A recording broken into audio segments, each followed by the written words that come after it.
For our first devotion, I wanted to bring you a verse from 2 Thessalonians 3:16.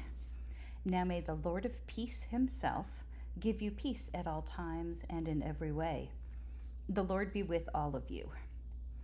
As we are beginning our web design class, this is one of my prayers for you. Now, we're in a different situation than Paul was dealing with the Thessalonians. At this point, the Thessalonians had a lot of fighting and strife and things that were dividing them.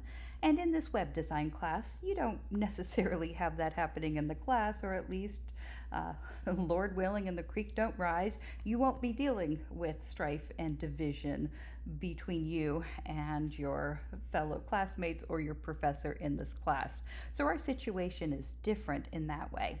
However, I do find that students who are first getting into something like web design, because it's something new and something that they've never done before, have a certain amount of anxiety or concern, worry about it.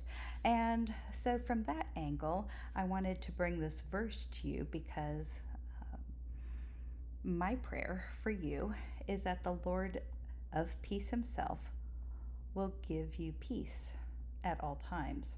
And so here, I think it's so interesting as we look at this verse that peace comes in two ways. So we have the Lord of peace. So we're talking God here, and that he will give you peace. And so we're talking about two different ways. We have our God, and we have the peace that he can bring.